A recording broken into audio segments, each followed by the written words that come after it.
বন্ধুগণ,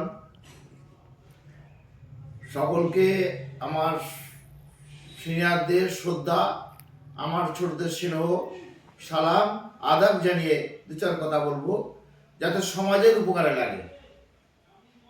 তা হচ্ছে ভাই, আমাদের আছে সচরাচর বাবা মার দোয়াতেই আমরা, বাবা মার আমাদের আশীর্বাদ দোয়াটাই হচ্ছে আমাদের মেন, কিন্তু তার থেকে আমাদের উপকার আসে।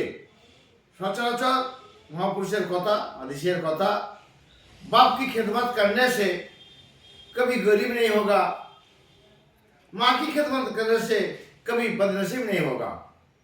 इसका इसी तरह दो चार का बात करेगा हम। एक दिन एक भद्रलोकेर दुटो छेले बड़ बউ को सादासी दे, बौमा खूब चालाक, दीर्घदिन মা ছোট ছেলের কাছেই বড় ছেলে খায়, বাবা মা খায়। যখন বাপের অবস্থা খুব খারাপ, মরণাপন্ন শেষ অবস্থায়, তখন বড় বউ ছেলেকে বলছে, যাও না, বাবা কি খায় জিজ্ঞেস করো। কোনোদিন খাওয়ালো নি, শেষ টাইমে খাওয়াতে গেল।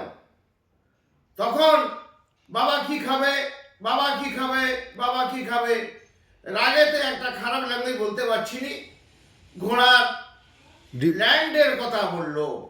খারাপ ল্যাঙ্গুয়েজটা ছেলেমেয়েরা দেখবে, বলতে পারছি নি, রাগেতে বললো। ছেলে ভেবেছে হয়তো এইরকম সত্যি এটা বাবা খেতে চেয়েছে।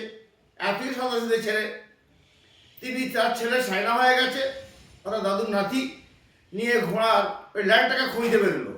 খুঁজে দেখে খাল পাড়ে একটা ঘোড়া উল্টে পড়ে আছে, ল্যান্ডটা পড়ে রয়েছে, ল্যান্ডটা রয়েছে। তখন ছেলেকে বলে দু বাবা বেটা সেটা কেটে নিয়ে এসে বাড়িতে এসে দেখে বাবা মারা গেছে। তখন জিজ্ঞেস করছে এলাকার ইমাম সাহেবকে, যদি কিছু বাবা খেতে চায় নিয়ে এসে দেখা যায় বাবা মারা গেছে, সেই খাওয়াটা কার পাওনা? তখন এলাকার ইমাম সাহেব বললে, এলাকার ইমাম সাহেবের, এলাকার ইমাম সাহেবের।